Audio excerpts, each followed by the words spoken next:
Academy. Good evening everyone. Welcome to Harish Academy. Today we will discuss February 9th, 2026 current affairs in detail. ఇవాళ మన first topic నిన్నటి టాపిక్కి continuation. India Malaysia countries మధ్య కుదిరిన ముఖ్యమైన ఒప్పందాలు. నిన్న మనం ఒక టాపిక్ డిస్కస్ చేసుకున్నాం. ప్రైమ్ మినిస్టర్ నరేంద్ర మోడీ గారు ఫిబ్రవరి 7th నుంచి 8th వరకు మలేషియా కంట్రీలో పర్యటించారు. సో ఈ కాంటెక్స్లో భాగంగా ఇరు దేశాల మధ్య కుదిరిన ముఖ్యమైన ఒప్పందాల గురించి తెలుసుకోవాలి. ప్రైమ్ మినిస్టర్ నరేంద్ర మోడీ గారు మలేషియా క్యాపిటల్, మలేషియా రాజధాని అయిన కౌలాలంపూర్లో పర్యటించి అక్కడ Malaysia country prime minister Anwar Ibrahim గారితో డిస్కషన్స్ జరిపారు, చర్చలు జరిపారు. సో ఇరు దేశాల మధ్య ఓవరాల్గా 11 అగ్రిమెంట్స్ కుదిరినాయి. సో ఆ అగ్రిమెంట్స్ ఏంటో తెలుసుకున్న తర్వాత ఇంకా ఇరు దేశాల మధ్య ఏమైనా ముఖ్యమైన నిర్ణయాలు తీసుకున్నారో అవి తెలుసుకోవాలి. ఫస్ట్ ఆ 11 అగ్రిమెంట్స్లో కొన్ని ముఖ్యమైనవి మనం నిన్న తెలుసుకున్నాం, మరొకసారి రీకాల్ చేసుకోవాలి.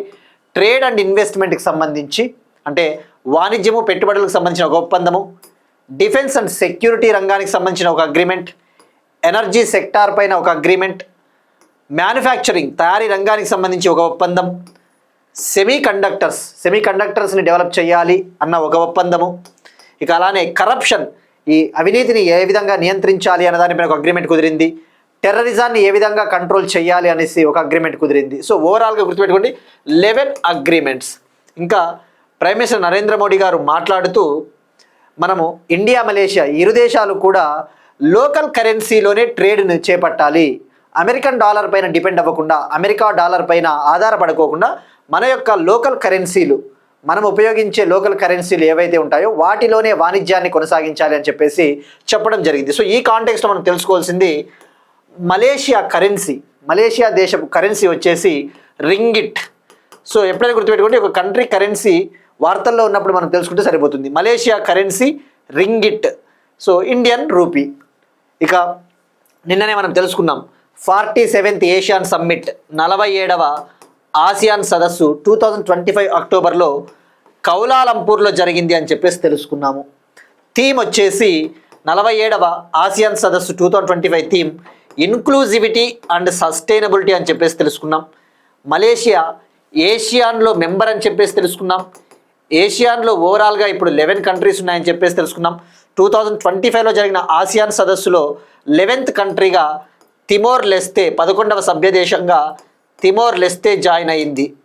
సో ఇక మరి మనం ఇక్కడ ఇంకొకటి తెలుసుకోవాల్సింది 48th ఏషియాన్ సమ్మిట్ ఎక్కడ జరగబోతా ఉంది. 2026 సంవత్సరంలో 48వ ఆసియాన్ సదస్సు, ఆల్రెడీ మనం ప్రీవియస్ ఇయర్స్ కరెంట్ అఫైర్స్లో డిస్కస్ చేసుకున్నాం. 48వ ఆసియాన్ సదస్సు 2026లో ఫిలిప్పీన్స్ కంట్రీలో జరగబోతోంది. ఆ విషయం గుర్తుపెట్టుకోండి, ఫిలిప్పీన్స్, రైట్. ఇక మనం తెలుసుకోవాల్సింది మోడీ గారు ఎవరైనా ఇంపార్టెంట్ పర్సన్స్ని కలిశారా అంటే ప్రైమ్ మినిస్టర్ నరేంద్ర మోడీ గారు ఇండియన్ నేషనల్ ఆర్మీలో పనిచేసిన, ఇండియన్ నేషనల్ ఆర్మీ దీనినే ఆజాద్ హింద్ ఫౌజ్ అంటారు. ఈ ఆజాద్ హింద్ ఫౌజ్లో పనిచేసిన ఒక సోల్జర్, ఒక సైనికుడు జయరాజ్ రాజారావు గారిని మీట్ అయ్యారు. సో గుర్తుపెట్టుకోండి, ఆయన పేరు గుర్తుపెట్టుకోండి, జయరాజ్ రాజారావు గారిని మీట్ అయ్యారు. సో ఇక ఏ విధంగా బ్రిటిష్ నుంచి మనం ఇండిపెండెన్స్ తెచ్చుకున్నామో ఆయన మోడీ గారికి వివరించడం జరిగింది. సో ఈ కాంటెక్స్లో మనం హిస్టరీ పాయింట్ ఆఫ్ వ్యూలో ఈ ఆజాద్ హింద్ ఫౌజ్ ఎప్పుడు ఏర్పాటైంది, దీని లక్ష్యం ఏంటి? ఆజాద్ హింద్ ఫౌజ్ ఒరిజినల్గా 1942లో ఏర్పాటైంది. ఇది ఒరిజినల్గా అయితే 1942లో కెప్టెన్ మోహన్ సింగ్ గారు దీన్ని ఏర్పాటు చేశారు, కెప్టెన్ మోహన్ సింగ్.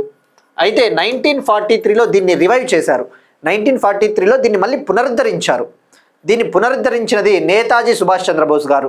1943 అక్టోబర్ 21న నేతాజీ సుభాష్ చంద్రబోస్ గారు దీన్ని పునరుద్ధరించారు.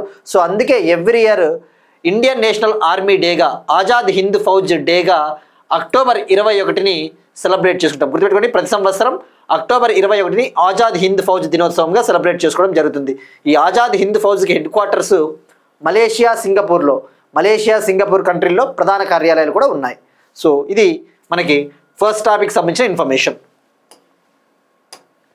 Next one again international relations సంబంధించి ఇండియా నెదర్లాండ్స్ హైడ్రోజన్ ఫెలోషిప్ కార్యక్రమం. Ministry of science and technology మంత్రిత్వ శాఖ India Netherlands green hydrogen fellowship కార్యక్రమాన్ని లాంచ్ చేసింది. ఇండియా నెదర్లాండ్స్ హైడ్రోజన్ ఫెలోషిప్ కార్యక్రమం. సో మరి ఈ ఫెలోషిప్ ప్రోగ్రామ్ ముఖ్య ఉద్దేశం ఏంటి? మనం గ్రీన్ హైడ్రోజన్ గురించి నంబర్ ఆఫ్ క్లాసెస్లో డిస్కస్ చేసుకున్నాం. ఈ గ్రీన్ హైడ్రోజన్ రంగాన్ని డెవలప్ చేయాలి, ఈ రంగంలో పరిశోధనలు చేపట్టాలి, రీసెర్చ్ చేపట్టాలి, తద్వారా ఈ హైడ్రోజన్ ఎనర్జీలో మనము ముందుకు దూసుకుపోవాలి అని చెప్పేసి ఇరు దేశాలు కూడా ఈ ఫెలోషిప్ ప్రోగ్రామ్ని లాంచ్ చేయడం జరిగింది. ఫెలోషిప్ ప్రోగ్రామ్ అంటే ఏంటి? ఒక స్కాలర్షిప్ ప్రోగ్రామ్ టైపు. ఈ ప్రోగ్రాంలో భాగంగా Indian doctoral, post doctoral researchers ఎవరైతే ఉంటారో భారతదేశానికి చెందిన పోస్ట్ డాక్టోరల్ రీసెర్చర్స్, శాస్త్రవేత్తలు కావచ్చు, ఫ్యాకల్టీ, అధ్యాపకులు, వీళ్ళకి కెపాసిటీ బిల్డింగ్ అంటే శిక్షణ ఇవ్వడం జరుగుతుంది. వీళ్ళకి ఈ యొక్క హైడ్రోజన్ సెక్టార్కి సంబంధించి శిక్షణ ఇవ్వడం జరుగుతుంది. ఇది ఒక కెపాసిటీ బిల్డింగ్ ప్రోగ్రామ్ అని చెప్పవచ్చు. ఇక అలానే సైన్స్ అండ్ టెక్నాలజీ మంత్రిత్వ శాఖ సమక్షంలో నెదర్లాండ్స్కు చెందిన యూనివర్సిటీ ఆఫ్ గ్రోనింగెన్, నెదర్లాండ్స్ కంట్రీకి చెందిన యూనివర్సిటీ ఆఫ్ గ్రోనింగెన్కి మరియు 19 ఐఐటీల మధ్య 19 ఇండియన్ ఇన్స్టిట్యూట్ ఆఫ్ టెక్నాలజీస్ మధ్య గ్రీన్ ఎనర్జీ రీసెర్చ్కి సంబంధించి ఒప్పందం కూడా కుదిరింది, అగ్రిమెంట్ కూడా కుదిరింది. సో ఇది అండి ఇండియా నెదర్లాండ్స్ సంబంధించిన హైడ్రోజన్ ఫెలోషిప్ కార్యక్రమం. ఇక హైడ్రోజన్ అంటేనే, గ్రీన్ హైడ్రోజన్ అంటే గుర్తు రావాల్సినది నేషనల్ గ్రీన్ హైడ్రోజన్ మిషన్. మనం ఆల్రెడీ తెలుసుకున్నాం.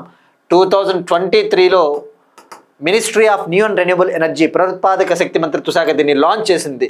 దీనికి కేటాయించిన బడ్జెట్ సుమారుగా 19,744 crore, అప్రాక్సిమేట్లీ 19,744 కోట్లు కేటాయించడం జరిగింది.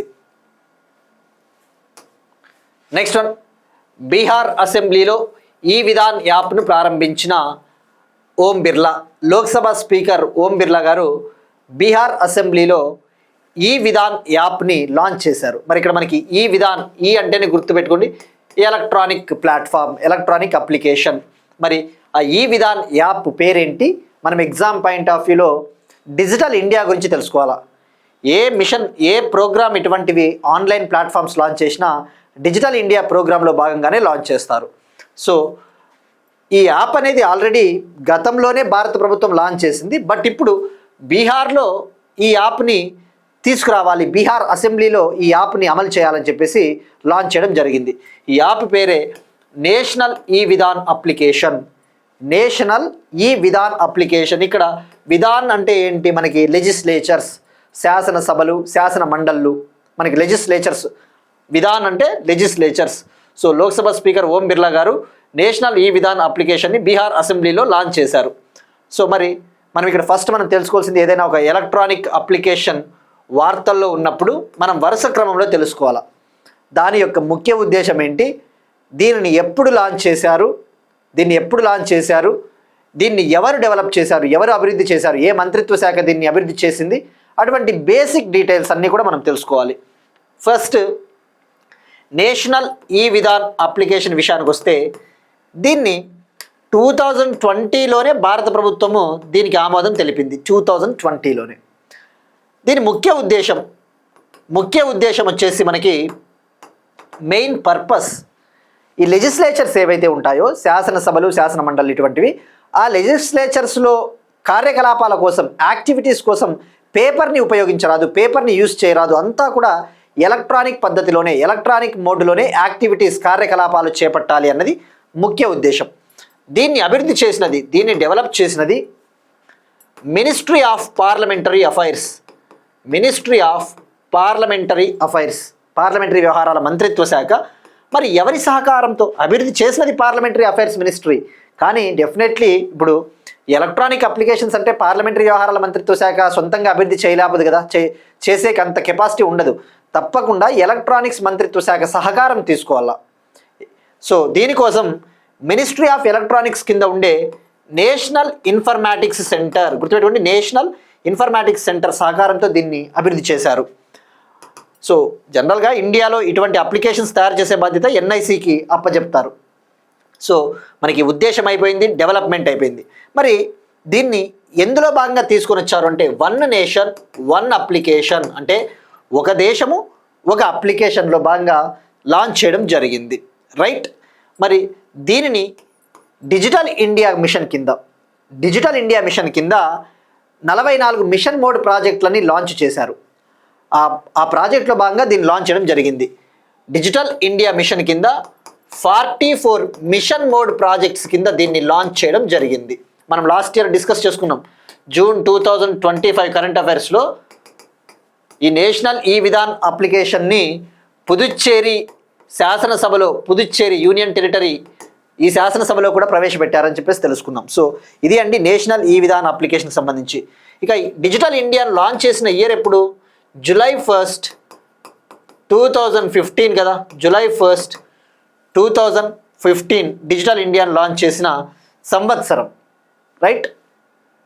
సో ఇది మనకి నేషనల్ ఈ విధాన్ అప్లికేషన్కి సంబంధించి. మరి ఈ పాయింట్లన్నీ అవసరమా అంటే తప్పకుండా అండి. ఎగ్జామ్ పాయింట్ ఆఫ్ వ్యూలో అడిగిన సందర్భాలు ఉన్నాయి. మీరు క్వశ్చన్ పేపర్ చూస్తే మనం ఆల్రెడీ ప్రీవియస్ క్లాస్లో కూడా ఈ క్వశ్చన్ చూపించాం. మొన్న జరిగిన లాస్ట్ ఇయర్ జరిగిన సెంట్రల్ ఎగ్జామ్ EPFO 2025లో ఎంప్లాయ్మెంట్ ప్రొవిడెంట్ ఫండ్ ఆర్గనైజేషన్లో డైరెక్ట్ క్వశ్చన్ అడిగాడు. క్రింది వాటిలో నేషనల్ ఈ విధాన్ అప్లికేషన్కి సంబంధించి ఏవి నిజం అన్నాడు. దీన్ని డిజిటల్ ఇండియా ప్రోగ్రామ్ కింద మిషన్ మోడ్ ప్రాజెక్ట్లో భాగంగా లాంచ్ చేశారు. వన్ నేషన్ వన్ అప్లికేషన్లో భాగంగా దీన్ని అభివృద్ధి చేశారు. దీన్ని డెవలప్ చేసింది, అభివృద్ధి చేసింది పార్లమెంట్ సెక్రటరియట్ అన్నాడు. ఇది రాంగ్ అవుతుందండి. పార్లమెంటరీ అఫైర్స్ మినిస్ట్రీ డెవలప్ చేసింది దీన్ని. ఇక దీని ముఖ్య ఉద్దేశము, లక్ష్యం వచ్చేసి ఈ యొక్క రాష్ట్రాల అసెంబ్లీలు ఏవైతే ఉంటాయో లెజిస్లేచర్స్ అంతా కూడా పేపర్ను ఉపయోగించకుండా పనిచేయాలి. సో అప్పుడు ఆన్సర్స్ వచ్చేసి మనకి 1, 2, 4 అవుతాయండి. Answer B. కీ కూడా ఒకసారి చెక్ చేసుకుంటే, అంతకైతే చెక్ చేసి నేను చెప్తా ఉన్నా. ఆప్షన్ బి దీనికి ఆన్సర్, రైట్? సో ఇట్లా అడుగుతాడండి. మనం ఏదైనా ఒక అప్లికేషన్ వార్తల్లో ఉన్నప్పుడు డీటెయిల్గా తెలుసుకోవాలి. నేషనల్ ఈ విధాన్ అప్లికేషన్. సో ఇక్కడ మీరు చూస్తే parliamentary affairs minister Kiran Rijiju గారు ఉన్నారు. ఇక ఈ కార్యక్రమానికి బీహార్ చీఫ్ మినిస్టర్ నితీష్ కుమార్ గారు అటెండ్ అవ్వలేదు, హాజరు కాలేదు. ఇక బీహార్లో ప్రస్తుతం ఎన్డీఏ గవర్నమెంట్ ఉందని చెప్పేసి మనం తెలుసుకున్నాం. నేషనల్ డెమోక్రటిక్ అలయన్స్ గవర్నమెంట్ రీసెంట్గా జరిగిన ఎన్నికల్లో ఘన విజయం సాధించిందని చెప్పేసి కూడా తెలుసుకున్నాం. Next one important agreement. సామాజిక న్యాయము మరియు సాధికారిత శాఖ మరియు ఫిజిక్స్ వాలా ఫౌండేషన్ మధ్య అవగాహన ఒప్పందం. పోటీ పరీక్షలకు ఉచిత ఆన్లైన్ కోచింగ్ అందించడానికి సామాజిక న్యాయం మరియు సాధికారత శాఖ ఫిజిక్స్ వాలా ఫౌండేషన్ మధ్య ఒక అగ్రిమెంట్ కుదిరింది. ఇక్కడ సామాజిక న్యాయము మరియు సాధికారత శాఖ అంటే department of social justice and empowerment. Department of social justice and empowerment. ఈ department ministry of social justice and empowerment మంత్రిత్వ శాఖ కింద ఉంటుంది. సామాజిక న్యాయము మరియు సాధికారత మంత్రిత్వ శాఖ కింద ఉంటుంది. సో ఇప్పుడు ఈ మినిస్ట్రీకి ఫిజిక్స్ వాలా ఫౌండేషన్కి అగ్రిమెంట్ కుదిరింది. సో మనం ఎగ్జామ్ పాయింట్ ఆఫ్ వ్యూలో ఈ అగ్రిమెంట్ ముఖ్య ఉద్దేశం ఏంటో తెలుసుకోవాలా. ఫిజిక్స్ వాలా అనేది ఇది ఒక కోచింగ్ సెంటర్. ముఖ్యంగా ఈ IITs ప్రిపేర్ అయ్యే వాళ్ళకి, పిల్లలకి ఫిజిక్స్ కోర్సులు అందిస్తూ ఉంటుంది. సో ఇప్పుడు ఇందులో భాగంగా ఎవరికి లబ్ధి చేకూరబోతా ఉందో మనం తెలుసుకోవాలా. ఈ అగ్రిమెంట్లో భాగంగా ఫస్ట్ మనం తెలుసుకోవాల్సింది ఎవరికి లబ్ధి. Scheduled caste students, SC students, OBCలు, other backward classes, OBC students, అలానే PM cares children. PM cares పథకంలో భాగంగా ఉన్న చిల్డ్రన్ పిల్లలకి ఈ యొక్క కోర్సు ద్వారా లాభం చేకూరబోతా ఉంది. సో మరి ఈ అగ్రిమెంట్లో భాగంగా ఎవ్రీ ఇయర్ ప్రతి సంవత్సరము ఎస్సీలు మరియు OBCలకు చెందిన 5000 ఆస్పిరెంట్స్, 5000 మంది అభ్యర్థులకి ఫ్రీగా ఆన్లైన్ కోచింగ్, ఉచితంగా ఆన్లైన్ కోచింగ్ని అందించడం జరుగుతుందండి. సో ఇక్కడ గుర్తుపెట్టుకోండి, లబ్ధిదారులు SCs, OBCs, PM cares children. మరి PM కేర్స్ అంటే ఏంటి? మనం ఎగ్జామ్ పాయింట్ ఆఫ్ వ్యూలో అబ్రివేషన్ వీలైతే తెలుసుకోవాలి, లేదంటే అవసరం లేదు. కానీ PM కేర్స్ అంటే మనకు గుర్తు రావాల్సినది కరోనా టైం 2021లో కోవిడ్ వచ్చినప్పుడు చిన్నపిల్లలు, ముఖ్యంగా ఎవరైతే తమ తల్లిదండ్రులను కోల్పోయి ఉంటారో, తల్లిదండ్రులు ఇద్దరిని కోల్పోయినా లేదంటే ఒకరిని కోల్పోయినా వాళ్ళని ఆదుకోవడం కోసం PM కేర్స్ ఫండ్ అనే స్కీమ్ని లాంచ్ చేసింది భారత ప్రభుత్వం. సో PM కేర్స్ అంటే prime ministers citizen assistance and relief in emergency situations. So వీళ్ళ ముగ్గురికి లబ్ధి చేకూరబోతా ఉంది. నెక్స్ట్ వన్, భారతదేశంలో అధునాతన యాంటీ డ్రోన్ వ్యవస్థను అమలు చేసిన తొలి ఓడరేవుగా వివో చిదంబరనార్ పోర్ట్. ఇండియాలో అడ్వాన్స్డ్ యాంటీ డ్రోన్ సిస్టమ్ను అమలు చేసిన ఫస్ట్ పోర్టుగా వివో చిదంబరనార్ పోర్ట్ నిలిచింది. ఇండియాలో యాంటీ డ్రోన్ వ్యవస్థను, యాంటీ డ్రోన్ సిస్టమ్ని అమలు చేయబోతా ఉన్న పోర్టుగా, India's first పోర్టుగా Vivo Chidambaranar port నిలిచింది. సో మరి ఇక్కడ తెలుసుకోవాల్సింది విఓసి పోర్ట్ ఎక్కడ ఉంది? విఓ చిదంబరనార్ పోర్ట్ మనం రీసెంట్గానే తెలుసుకున్నాం కదా, తమిళనాడు. దీనికి గతంలో ఉన్న పేరేంటి? Tuticorin port. Tuticorin పోర్టునే విఓ Chidambaranar పోర్టుగా name change చేయడం జరిగింది. సో మరి ఇప్పుడు ఈ తమిళనాడులో ఉన్న ఈ పోర్టు యాంటీ డ్రోన్ సిస్టమ్ని ఏర్పాటు చేయబోతా ఉంది. సో తద్వారా ఆ పోర్టుకి సంబంధించి ఎప్పటికప్పుడు యాక్టివిటీస్, కార్యకలాపాలని 360 డిగ్రీస్లో ఈ సెన్సార్స్, జామర్స్ సహకారంతో మానిటర్ చేయొచ్చు, పర్యవేక్షించవచ్చు అనమాట.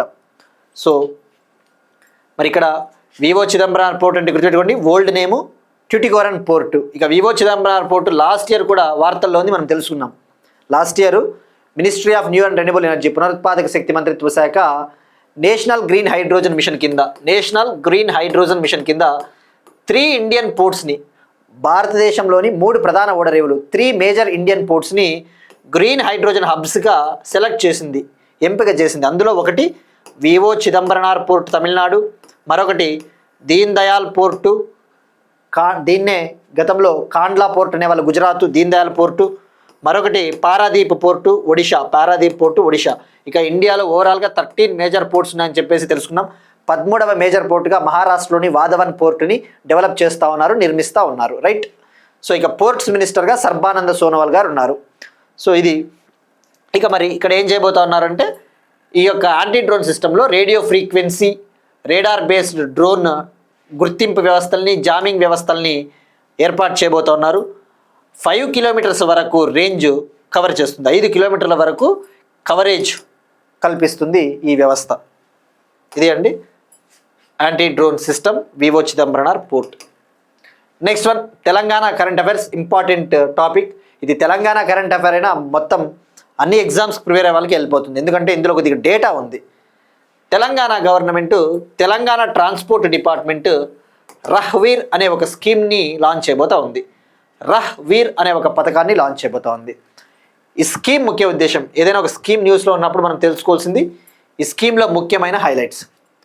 రహ్వీర్ పథకంలో భాగంగా తెలంగాణ గవర్నమెంటు ఎవరైతే రోడ్డు ప్రమాదాల్లో చిక్కుకొని పోతూ ఉంటారో, ఎవరైతే రోడ్ యాక్సిడెంట్ విక్టిమ్స్ ఉంటారో, రోడ్డు ప్రమాద బాధితులకు ఎవరైతే హెల్ప్ చేస్తారో, సహాయం చేసే వాళ్ళకి మానిటరీ ప్రైజ్గా, క్యాష్ ప్రైజ్గా 25,000 రూపీస్ ఇవ్వాలి, 25,000 రూపాయలు ఇవ్వాలి, అలానే ఒక సర్టిఫికెట్ ఇవ్వాలి అని చెప్పేసి తెలంగాణ గవర్నమెంటు ఈ స్కీమ్ని లాంచ్ చేయబోతా ఉంది. సో ఇక్కడ గుర్తుపెట్టుకోవాల్సింది రోడ్ యాక్సిడెంట్స్ సంబంధించి ఫస్ట్ డేటా తెలుసుకుందామండి. ఇండియాలో ముఖ్యంగా last year ministry of road transport and highways, road మంత్రిత్వ శాఖ ఒక రిపోర్ట్ విడుదల చేసింది. 2023లో రోడ్ యాక్సిడెంట్స్ ఎలా ఉన్నాయని చెప్పేసి road accidents in India report 2023 report విడుదల చేసింది.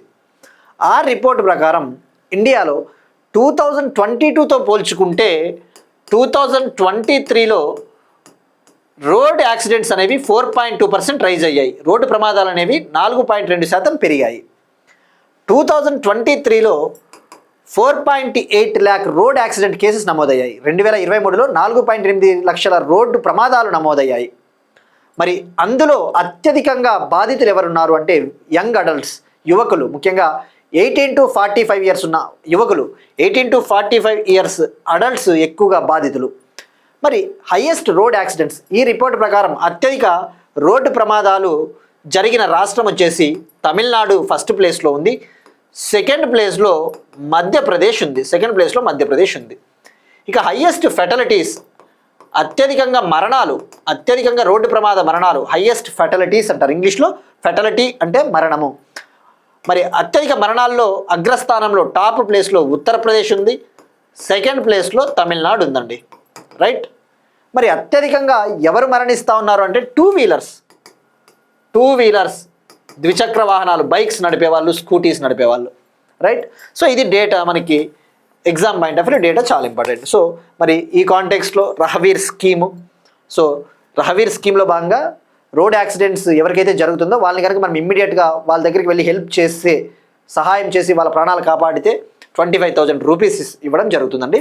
సర్టిఫికేట్ కూడా. వీళ్ళనే ఎవరైతే కాపాడుతారో వాళ్ళని గుడ్ సమారిటన్స్ అంటారు, ఇంగ్లీష్లో గుడ్ సమారిటన్స్ అంటే ఆపదలో ఆదుకునే దయార్థ హృదయుడు, ఆపదలో ఆదుకునే దయార్థ హృదయుడు అని చెప్పవచ్చు, రైట్. ఇంగ్లీష్లో గుడ్ శామరిటన్, రైట్. ఇదే అండి రహవీర్ స్కీమ్కి సంబంధించి. Next one, Andhra Pradesh current affairs సంబంధించి ఒక ఇంపార్టెంట్ టాపిక్. క్వాంటమ్ రెఫరెన్స్ సౌకర్యం కోసం ఎస్ఆర్ఎం యూనివర్సిటీతో Andhra Pradesh government agreement. Quantum reference సౌకర్యం కోసం ఎస్ఆర్ఎం యూనివర్సిటీతో ఆంధ్రప్రదేశ్ గవర్నమెంట్ అగ్రిమెంట్ కుదుర్చుకునింది. సో మరి ఇక్కడ మనం ఇటీవల మనం ఒక టాపిక్ డిస్కస్ చేసుకున్నాం. భారతదేశంలోనే మొట్టమొదటి quantum valley, India's first quantum వ్యాలీని ఆంధ్రప్రదేశ్లోని అమరావతి రాజధాని పరిధిలో ఉన్న తుళ్ళూరు మండలం ఉద్దండరాయనిపాలెం విలేజ్, తుళ్ళూరు మండలం ఉద్దండరాయనిపాలెం గ్రామంలో 50 ఏకర్స్లో 50 ఎకరాలలో క్వాంటమ్ వ్యాలీని నిర్మించబోతా ఉన్నారు అని చెప్పేసి దాన్ని శంకుస్థాపన చేశారు. Union science and technology minister Jitendra Singh గారు కూడా అటెండ్ అయ్యారు, హాజరయ్యారు. సో ఈ కాంటెక్స్ట్లో ఆ ఫౌండేషన్ స్టోన్ అయిపోయిన తర్వాత ఒక అగ్రిమెంట్ కూడా కుదిరింది ఎస్ఆర్ఎం యూనివర్సిటీతో. ఎస్ఆర్ఎం యూనివర్సిటీ ఆంధ్రప్రదేశ్లో కూడా ఒక బ్రాంచ్ని ఏర్పాటు చేసింది. సో మరి ఈ ఒప్పందంలో భాగంగా ఒక క్వాంటమ్ రెఫరెన్స్ సెంటర్ని ఏర్పాటు చేయబోతున్నారు. క్వాంటమ్ రెఫరెన్స్ సెంటర్ అంటే ఒక సెంటర్ ఆఫ్ ఎక్సలెన్స్, ఒక పరిశోధనా కేంద్రము, ఒక రీసెర్చ్ సెంటర్ టైపు. సో ఈ క్వాంటమ్ రెఫరెన్స్ సెంటర్లో క్వాంటమ్ కంప్యూటర్స్కి సంబంధించిన స్టార్టప్స్ కంపెనీలను అభివృద్ధి చేయడానికి పరిశోధనా సౌకర్యాలని, రీసెర్చ్ ఫెసిలిటీస్ని డెవలప్ చేస్తారండి. ఇది సరిపోతుంది. సో ఇక్కడ మనకి ఫ్యాక్ట్స్ అగైన్ మనం తెలుసుకున్నాం కదా, నేషనల్ క్వాంటమ్ మిషన్ని భారత ప్రభుత్వం లాంచ్ చేసింది. దీనికోసం సుమారుగా 6,003 కోట్ల రూపాయలు బడ్జెట్ కేటాయించారు, సుమారుగా 6,003 crore రూపీస్. భారతదేశంలో మొట్టమొదటి క్వాంటమ్ సిటీని ఏ గవర్నమెంట్ నిర్మిస్తూ ఉంది అంటే కర్ణాటక. ఇది భారతదేశం మొట్టమొదటి క్వాంటమ్ వ్యాలీ అంటే Amaravati, Andhra Pradesh. India's first quantum city, భారతదేశపు మొట్టమొదటి క్వాంటమ్ సిటీ అంటే బెంగళూరు, కర్ణాటక. ఇవన్నీ ఎలా అంటే అండి, ఇవన్నీ అర్థం కావు ఈ పదాలు. క్వాంటమ్ వ్యాలీ అంటాడు, భారతదేశం మొట్టమొదటి క్వాంటమ్ వ్యాలీ, మళ్ళీ భారతదేశం మొట్టమొదటి క్వాంటమ్ సిటీ. ఏంటిది? ఇవన్నీ ఎలా ఉంటాయంటే ఈ పదాలే చాలా సామాన్యులకు అంత ఈజీగా అర్థం కావు. అందుకే కదా మన పాలిటీలో కూడా ఈవెన్ ఆ ఫండమెంటల్ డ్యూటీస్ని, ఈ ప్రాథమిక విధుల్ని విమర్శిస్తూ ఉంటారు. కొన్నిసార్లు ఎందుకు విమర్శిస్తూ ఉంటారు, అందులో కొన్ని పదాలు ఉంటాయి. ఉదాహరణకు సైంటిఫిక్ టెంపర్ అంటాడు, సైంటిఫిక్ టెంపర్. అసలు అలాంటి పదాలు అర్థం కావని చెప్పేసి ప్రాథమిక విధులను కూడా విమర్శిస్తూ ఉంటారు రాజ్యాంగ నిపుణులు. సో ఇవన్నీ ఎలా అంటే, బట్ మనకి ఎగ్జామ్ పాయింట్ ఆఫ్ వ్యూలో చదువుకోవాలి కాబట్టి తప్పకుండా చదువుకోవాలి. మామూలుగా సామాన్యులు ఇవన్నీ చదివితే కూడా అంత ఈజీగా అర్థం కావు. బట్ క్వాంటమ్ వ్యాలీ అంటే ఒక పెద్ద ప్రాజెక్ట్ అన్న విషయం గుర్తుపెట్టుకోండి. ఇప్పుడు సిలికాన్ వ్యాలీ ఉంది అమెరికాలోని కాలిఫోర్నియాలో సిలికాన్ వ్యాలీ ఉంది. సిలికాన్ వ్యాలీ దేనికి ఫేమస్? ఐటీ కంపెనీలకి. ప్రపంచంలో ఐటీ కంపెనీలకి ఫేమస్ సిలికాన్ వ్యాలీ. భారతదేశపు సిలికాన్ వ్యాలీగా బెంగళూరుని పిలుస్తారు, బెంగళూరుని. సో ఇప్పుడు భారతదేశం మొట్టమొదటి క్వాంటమ్ సిటీ అంటే ఒక బెంగళూరుని డెవలప్ చేస్తూ ఉన్నారు, క్వాంటమ్ వ్యాలీగా అమరావతిని, రైట్. మరి ఇక మనం తెలుసుకున్నాం వరల్డ్ క్వాంటమ్ డే ఎప్పుడు? April 14th కదా. ప్రతి సంవత్సరం April 14th సెలబ్రేట్ చేసుకుంటాం అంతర్జాతీయ క్వాంటమ్ దినోత్సవం. 2025 ఇయర్ని అంతర్జాతీయ quantum communication science and technology సంవత్సరంగా యునైటెడ్ నేషన్స్ గతంలోనే చెప్పింది. సో ఈ కాంటెక్స్లో మరి మనము తెలుగు స్టేట్స్కి సంబంధించి ఏదైనా ఒక టాపిక్ డిస్కస్ చేసుకున్నప్పుడు మన ఇంకొక తెలుగు రాష్ట్రానికి కూడా లింకప్ చేసుకోవాలా. మరి తెలంగాణ ఏమైనా ఇలాంటివి లాంచ్ చేసిందంటే, మనం లాస్ట్ ఇయర్ కరెంట్ అఫైర్స్లో డిస్కస్ చేసుకున్నాం 2025 ఏప్రిల్లో. భారతదేశంలో క్వాంటమ్ టెక్నాలజీకి సంబంధించి మొట్టమొదటి క్వాంటమ్ చార్టర్, క్వాంటమ్ ప్రణాళికను విడుదల చేసిన రాష్ట్రం తెలంగాణ. మనము క్లియర్గా తెలుసుకున్నామండి. 2025లో మీరు చూస్తే 2025 April 14th ఒక టాపిక్ డిస్కస్ చేసుకున్నాం. తెలంగాణ నీతి ఆయోగ్ సహకారంతో క్వాంటమ్ ఫ్రాంటియర్ టెక్ చార్టర్ని లాంచ్ చేసింది. ఇది భారతదేశంలో మొట్టమొదటి క్వాంటమ్ చార్టర్ అంటే ఒక ప్రణాళిక టైపు. సో ఎవరి సహకారంతో? నీతి ఆయోగ్, IIIT హైదరాబాద్ సహకారంతో. ఇది చాలా ఇంపార్టెంట్ అండి, IIIT హైదరాబాద్. సో ఇట్లా. సో ఎప్పుడు లాంచ్ చేశారు? అది world quantum day April 14th 2025 launch చేసింది తెలంగాణ ప్రభుత్వం, right. Next one again Andhra Pradesh సంబంధించి ఒక ఇంపార్టెంట్ టాపిక్ అండి. మీ భూమి మీ హక్కు పట్టాదారు పాసు పుస్తకం. ఆంధ్రప్రదేశ్ గవర్నమెంట్ మీ భూమి మీ హక్కు పట్టాదారు పాసు పుస్తకాలని డిస్ట్రిబ్యూట్ చేశారు, పంపిణీ చేశారు. మీ భూమి మీ హక్కు అంటే యువర్ ల్యాండ్ యువర్ రైట్ పాస్బుక్స్ని. అంటే మరి పాస్బుక్స్ ముఖ్య ఉద్దేశము ఈ యొక్క ప్రజలకి ల్యాండ్ ఓనర్షిప్ రైట్స్ ఉండాలి, ఈ భూమి పైన యాజమాన్య హక్కులు, ఓనర్షిప్ రైట్స్ ఉండాలి, వేరే వాళ్ళు వచ్చి ఈ భూమిని కొట్టేయకూడదు, ఆక్రమించుకోకూడదు అన్న ఉద్దేశంతో స్టేట్ ఎంబ్లం అంటే రాష్ట్ర గుర్తు, సెక్యూరిటీ కోడ్స్, క్యూఆర్ కోడ్స్ అంటే వేరే వాళ్ళు ఆ భూమిని ఆ భూమిని వేరే వాళ్ళు దొంగలించలేరు. సో యాజమాన్య హక్కులు కల్పించడానికి దీన్ని లాంచ్ చేయడం జరిగింది. మరి ఎక్కడ లాంచ్ చేశారంటే ఎగ్జామ్ పాయింట్ ఆఫ్ వ్యూ మనకి రీసెంట్గా కర్నూలు డిస్టిక్ ఎమ్మిగనూరు నియోజకవర్గంలోని కలుగొట్లలో దీన్ని లాంచ్ చేశారు, డిస్ట్రిబ్యూట్ చేశారు. ఇక ఆంధ్రప్రదేశ్ గవర్నమెంట్ టార్గెట్ కూడా పెట్టుకునింది, డిసెంబర్ 2027 కల్లా 100% మీ భూమి మీ హక్కు పట్టదారు పాస్ పుస్తకాలు ప్రజలకు అందజేయాలి అని చెప్పేసి. సో ఇక మనకి పాలిటీ పాయింట్ ఆఫ్ వ్యూలో ఎగ్జామ్లో ల్యాండ్ అనేది స్టేట్ సబ్జెక్ట్ అన్న విషయం గుర్తుపెట్టుకోండి. ల్యాండ్ అనేది మనకి రాజ్యాంగంలో కాన్స్టిట్యూషన్లో 7th షెడ్యూల్ ఉంటుంది. ఈ 7th షెడ్యూల్లో union list, state list, concurrent list అని ఉంటాయి. లిస్ట్ వన్ వచ్చేసి కేంద్ర జాబితా యూనియన్ లిస్ట్, లిస్ట్ 2 వచ్చేసి స్టేట్ లిస్ట్ రాష్ట్ర జాబితా, లిస్ట్ 3 వచ్చేసి కాన్కరెంట్ లిస్ట్ సంయుక్త జాబితా. స్టేట్ లిస్ట్ అంటే ఏంటి? ఈ భూమికి సంబంధించిన చట్టాలు ఏవైనా చేయాలంటే రాష్ట్ర ప్రభుత్వానికి అధికారం ఉంటుంది, ఎందుకంటే ఇది స్టేట్ లిస్ట్లో ఉంది కాబట్టి, స్టేట్ సబ్జెక్ట్. అట్లా మనకి పాలిటిక్ లింక్ చేసుకుంటే సరిపోతుందండి. సో దిస్ ఇస్ మీ భూమి మీ హక్కు పట్టాదారు పాసు పుస్తకాల పంపిణీ ఆంధ్రప్రదేశ్. నెక్స్ట్ వన్ ఈ సంఖ్యకి పోర్టల్లో ఎంసీపీ సర్వర్ బీటా వర్షన్ను ప్రారంభించిన ఎన్ఎస్ఓ. ఇది స్టాటిస్టిక్స్కి సంబంధించిన ఒక ఇంపార్టెంట్ టాపిక్. మనకి స్టాటిస్టిక్స్ అంటే గణాంకాలు అంటే గుర్తు రావాల్సింది మనకి మంత్రిత్వ శాఖ, గణాంకాలు మరియు పథకాల అమలు మంత్రిత్వ శాఖ, మాస్పీ మంత్రిత్వ శాఖ, ministry of statistics and programme implementation. మరి ఈ మంత్రిత్వ శాఖకు సంబంధించిన ఒక పోర్టల్లో ఒక సర్వర్ని లాంచ్ చేసింది ఎన్ఎస్ఓ అంటే నేషనల్ స్టాటిస్టికల్ ఆఫీస్. సో మరి ఇక్కడ ఫస్ట్ మనం ఈ పోర్టల్ గురించి తెలుసుకుందామండి. పోర్టల్ గురించి తెలుసుకున్న తర్వాత ఈ సర్వర్ గురించి తెలుసుకుందాం. మనకి ఫస్ట్ ఈ సంఖ్యకి పోర్టల్ విషయానికి వస్తే, ఈ సంఖ్యకి అనే పోర్టల్ని 2024 జూన్ 29న మాస్పీ మంత్రిత్వ శాఖ, గణాంకాలు మరియు పథకాల అమలు మంత్రిత్వ శాఖ లాంచ్ చేసింది. దీని ముఖ్య ఉద్దేశం ఏంటంటే, ఈ పోర్టల్ ముఖ్య ఉద్దేశం మనకి జనరల్గా ఒక్కొక్క పోర్టల్కి ఒక్కొక్క ఉద్దేశం ఉంటుంది.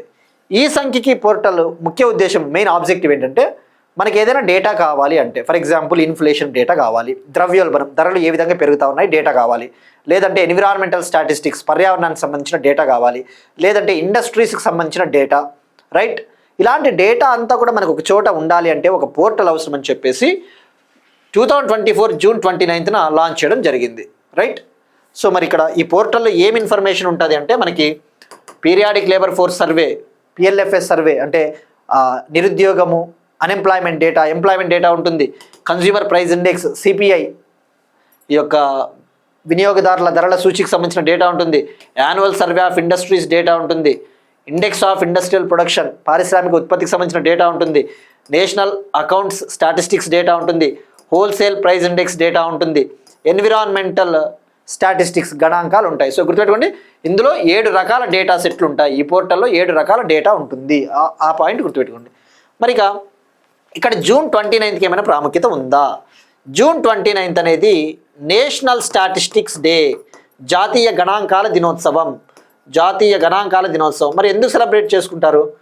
జూన్ 29న మనము సెలబ్రేట్ చేసుకోవడానికి ముఖ్య కారణము పీసీ మెహలనోబిస్ గారి స్మారకార్థం. భారతదేశంలో ఈ గణాంకాల పితామహుడు, father of statistics in India,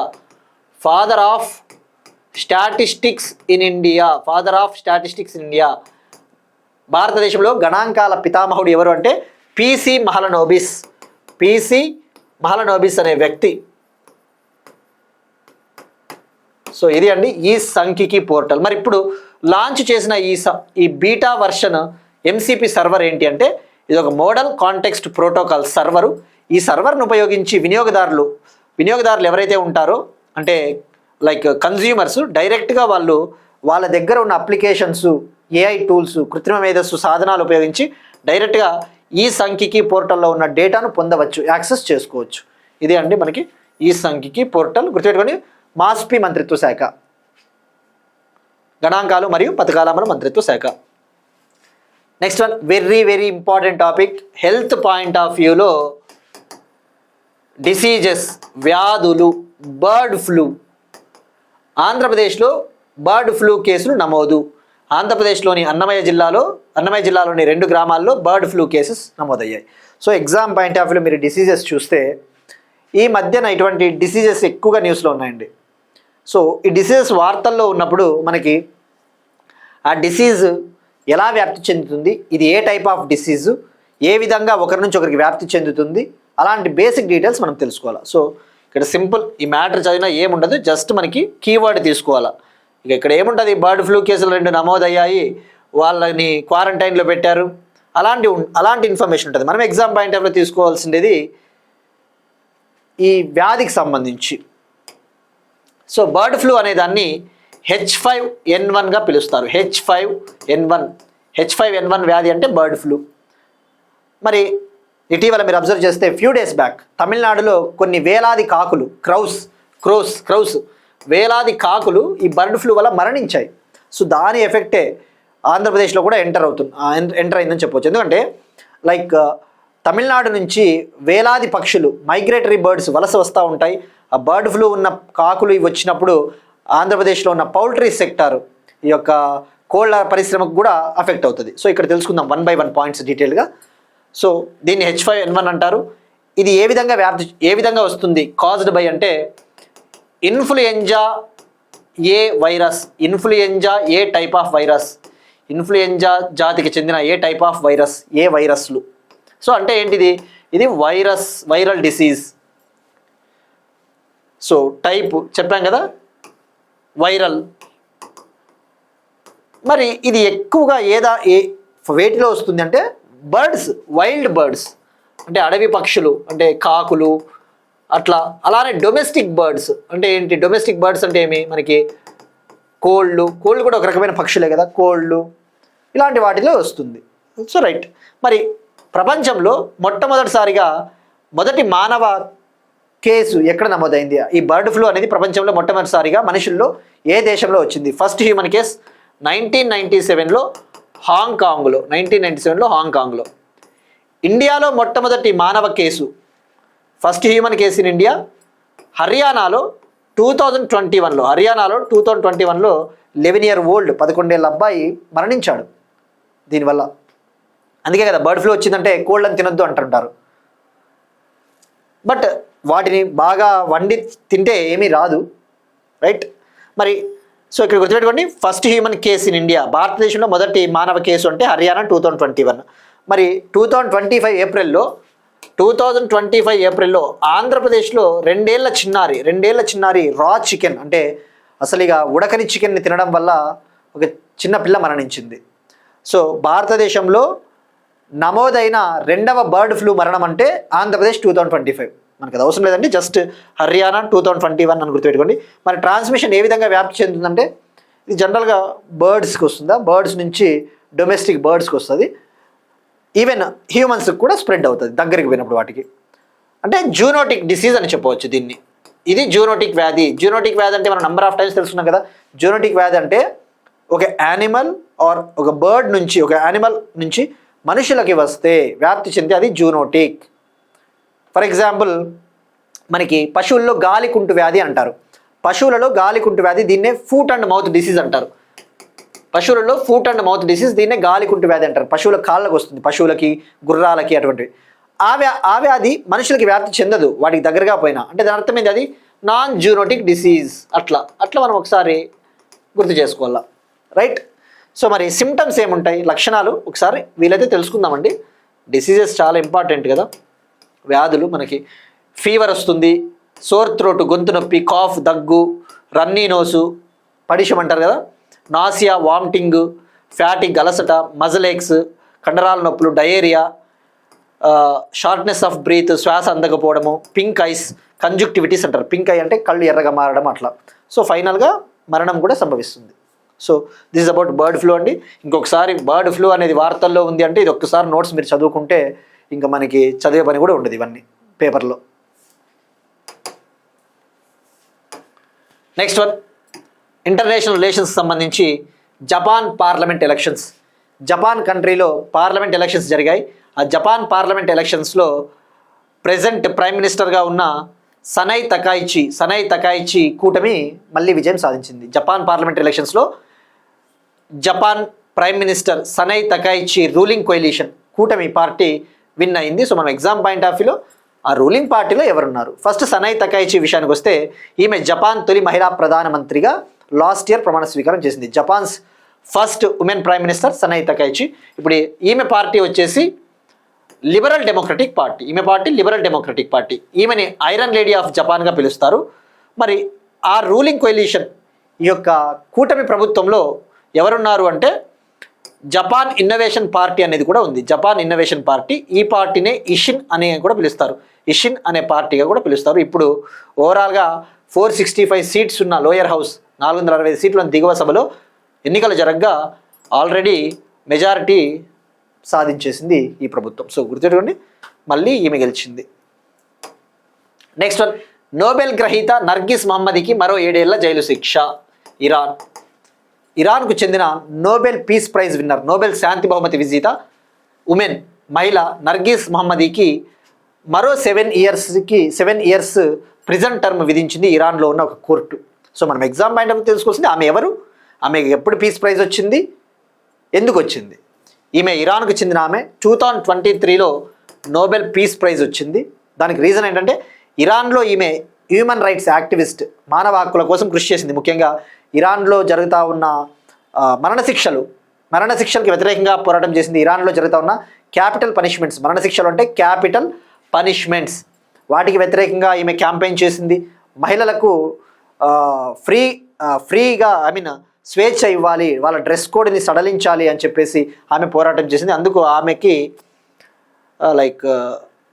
దేశానికి వ్యతిరేకంగా వెళ్తా ఉందన్న కారణంతో జైలు శిక్ష విధించడం జరిగింది. సో మనకి ఎగ్జామ్ పాయింట్ ఆఫ్ వ్యూలో ఈమెకి ఏ ఇయర్లో వచ్చిందంటే 2023. మరి 2024లో జపాన్కు చెందిన ఆర్గనైజేషన్ నిహాన్ హిడంగ్క్యో అనే ఆర్గనైజేషన్కి శాంతి బహుమతి వచ్చింది.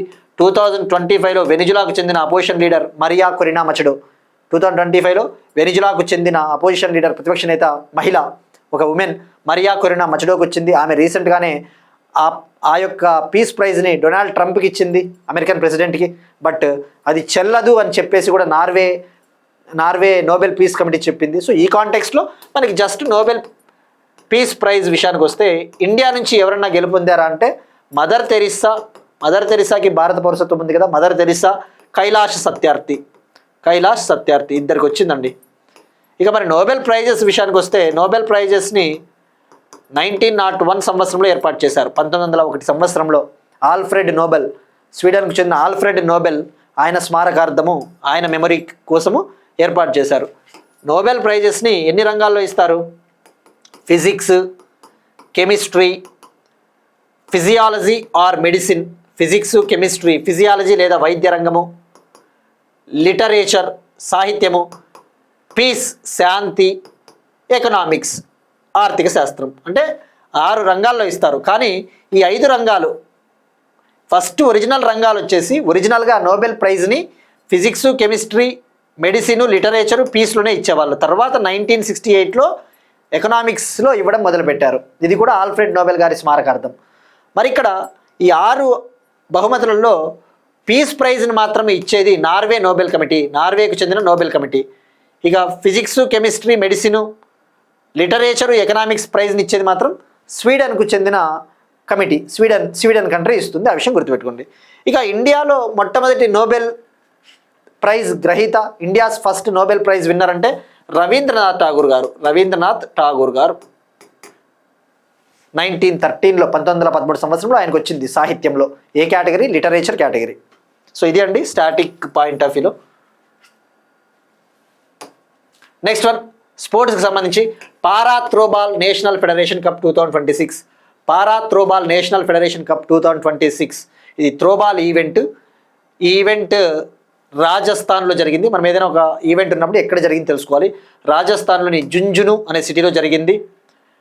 మహిళల విభాగంలో ఉమెన్స్ కేటగిరీలో జార్ఖండ్ మహిళల విభాగం, జార్ఖండ్ మహిళల టీము గోల్డ్ మెడల్ గెలుపొందింది. ఇక రన్నరప్గా రాజస్థాన్ నిలిచింది. ఈ ఈవెంట్ ఫిబ్రవరి 3 నుంచి 5కి అయిపోయిందండి. మనం అందుకే కొన్నిసార్లు స్పోర్ట్స్ కరెంట్ అఫైర్స్ అనేవి చాలా ఉంటాయి. సో కొన్నిసార్లు ఒక 2-3 డేస్ కూడా మనం ఒకసారి రెఫర్ చేయాల్సి ఉంటుంది కాబట్టి మళ్ళీ ఒకసారి రివిజన్ చేయాల్సి ఉంటుంది కాబట్టి కొన్నిసార్లు ఒక 2 డేస్ బ్యాక్ కూడా వస్తుంటాయండి స్పోర్ట్స్వి. ఇక మెన్స్ కేటగిరీలో పురుషుల విభాగంలో ఆంధ్రప్రదేశ్ టైటిల్ గెలుచుకునింది. పురుషుల విభాగంలో తెలంగాణ రన్నరప్గా నిలిచింది. సో ఇది అండి para throwball national federation cup 2026. Next one again sports సంబంధించి Asia shooting rifle pistol championship. నిన్న తెలుసుకున్నాం న్యూఢిల్లీలో Asia shooting rifle pistol championship జరుగుతూ ఉంది అని చెప్పేసి. నిన్న ఇలవేనిల్, తమిళనాడుకు చెందిన ఇలవేనిల్ అనే ఒక మహిళా షూటర్ గోల్డ్ మెడల్ గెలుపొందిందని చెప్పేసి కూడా తెలుసుకున్నాం. ఇప్పుడు ఈమె మరొక గోల్డ్ మెడల్ సాధించింది. ఆసియా షూటింగ్ రైఫిల్ పిస్టల్ ఛాంపియన్షిప్లో మిక్స్డ్ టీం విభాగంలో, మిక్స్డ్ టీం అంటే మిక్స్డ్ అంటే మహిళ పురుషుడు, ఒక ఉమెన్ ప్లేయరు ఒక మేల్ ప్లేయర్ ఆడతారు. Mixed team 10 metres air rifle ఫైనల్లో ఇలవేనిల్ వలరివన్ అర్జున్ బబుతా జోడీ గోల్డ్ మెడల్ సాధించింది. రన్నరప్ వచ్చేసి అంటే రజత పథకం సిల్వర్ మెడల్ సౌత్ కొరియా జోడీ గెలుచుకునింది. బ్రాంజ్ మెడల్ వచ్చేసి కాంస్య పథకము జపాన్ జోడీ గెలుచుకునిందండి. సో వీళ్ళు వరల్డ్ రికార్డు కూడా సృష్టించారు. అర్జున్ బబుతా, ఇలవేనిల్ వలరివన్ ప్రపంచ రికార్డు ఏంటంటే ఈ 10 metres air rifle mixed team ఫైనల్లో 505 పాయింట్స్ 505 పాయింట్లు సాధించి వరల్డ్ రికార్డు, ప్రపంచ రికార్డు సాధించారు. ఇంపార్టెంట్ డేస్, వార్తల్లో ముఖ్యమైన దినోత్సవాలు. అంతర్జాతీయ మూర్ఛ దినోత్సవం, ఇంటర్నేషనల్ ఎపిలెప్సీ డే. ఎపిలెప్సీ అంటే మూర్ఛ అండి, మూర్ఛ వస్తూ ఉంటుంది కదా దురదృష్టవశాత్తు. సో ఇంటర్నేషనల్ ఎపిలెప్సీ డే, అంతర్జాతీయ మూర్ఛ దినోత్సవాన్ని ఎవ్రీ ఇయర్ ప్రతి సంవత్సరము ఫిబ్రవరి మంత్ 2nd మండే, ప్రతి సంవత్సరము ఫిబ్రవరి నెల 2వ సోమవారం నిర్వహించడం జరుగుతుంది. సో ఇవాళ ఫిబ్రవరి 9th, 2nd Monday of February. So February 9th 2026 international epilepsy day. ఈ ఈవెంట్ని ఎందుకు నిర్వహిస్తారు అంటే ఈ మూర్ఛ వ్యాధిగ్రస్తుల పట్ల అంటే వాళ్ళ పట్ల కొద్దిగా వివక్ష చూపుతూ ఉంటారు, డిస్క్రిమినేషన్. సో అలా డిస్క్రిమినేషన్ వివక్ష చూపకూడదు అని చెప్పేసి అవేర్నెస్ తీసుకురావాలి, అవగాహన తీసుకురావాలి అని చెప్పేసి దీన్ని ఎవ్రీ ఇయర్ నిర్వహిస్తారు. 2015 నుంచి ఈ డేని కండక్ట్ చేస్తూ ఉన్నారు, ఈ దినోత్సవాన్ని నిర్వహిస్తూ ఉన్నారు. దీన్ని నిర్వహించేది, ఆర్గనైజ్ చేసేది ఇంటర్నేషనల్ బ్యూరో ఫర్ ఎపిలెప్సీ మరియు ఇంటర్నేషనల్ లీగ్ అగైనెస్ట్ ఎపిలెప్సీ. ఇక ఇవాల్టి క్వశ్చన్ అండి, 16th ఫైనాన్స్ కమిషన్కి సంబంధించి. 16th ఫైనాన్స్ కమిషన్ చైర్మన్గా ఎవరున్నారో మనం తెలుసుకున్నాం, ఇది ట్రై చేయండి. ఈ ఫైనాన్స్ కమిషన్ని ఏ ఆర్టికల్ కింద ఏర్పాటు చేస్తారు, ఎవరు ఏర్పాటు చేస్తారు? ఇక నిన్న అడిగిన క్వశ్చన్కి సమాధానం అండి, దేవ్ని మోరీ రెలిక్స్, దేవ్ని మోరీ బుద్ధుని అవశేషాలు ఇటీవల భారత ప్రభుత్వము శ్రీలంకకు పంపించింది. ఈ దేవ్ని మోరీ అనేది గుజరాత్లో ఉన్న బుద్ధునికి సంబంధించిన ఒక ప్రదేశం, గుజరాత్లో ఉన్న బుద్ధా సైట్ అని చెప్పవచ్చు. మరి ఈ యొక్క అవశేషాలని శ్రీలంకలోని కొలంబోలో ఉన్న గంగరామయ్య టెంపుల్ వద్ద ప్రదర్శనకు ఉంచారు, ఎగ్జిబిషన్కి ఉంచారు. సో ఈ దేవ్ని మోరీ అవశేషాలని తీసుకుని వెళ్ళింది ఎవరి బృందము అంటే గుజరాత్ గవర్నర్ ఆచార్య దేవవ్రత్ గారి నేతృత్వంలో ఒక టీం వెళ్ళింది, ఇండియన్ టీం. ఇవి ఇవాళ కరెంట్ అఫైర్స్. మనం ఒకసారి క్విక్గా రీక్యాప్ చూద్దాం.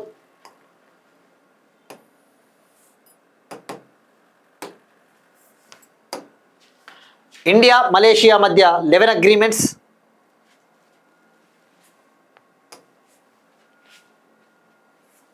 INA యోధుడు జయరాజ్ రాజారావుతో ప్రధాని మోడీ భేటీ. ఇండియా నెదర్లాండ్స్ హైడ్రోజన్ ఫెలోషిప్ కార్యక్రమం. బీహార్ అసెంబ్లీలో ఈ విధాన్ యాప్ను ప్రారంభించిన ఓం బిర్లా, నేషనల్ ఈ విధాన్ అప్లికేషన్.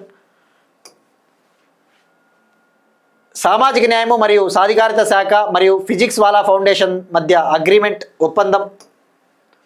ఇండియాలో అధునాతన యాంటీ డ్రోన్ వ్యవస్థను అమలు చేసిన తొలి ఓడరేవు VOC port, Chidambaranar port, Tamil Nadu.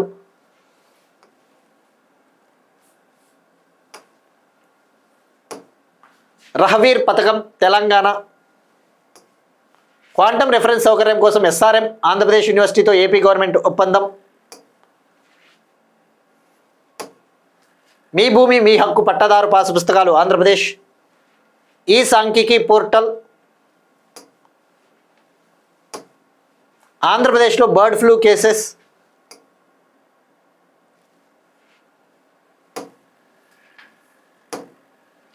Japan parliamentary ఎన్నికల్లో సనై తకైచి కూటమి విజయం, నోబెల్ గ్రహీత నర్గిస్ మహమ్మదీకి మరో 7 ఏళ్ల జైలు శిక్ష Iran, para throwball national federation cup 2026 winner మహిళల విభాగంలో జార్ఖండ్ ఉమెన్ టీం, పురుషుల విభాగంలో Andhra Pradesh team, Asia shooting rifle pistol championship mixed team ఫైనల్లో Arjun Babuta Elavenil Valarivan team gold medal, world record.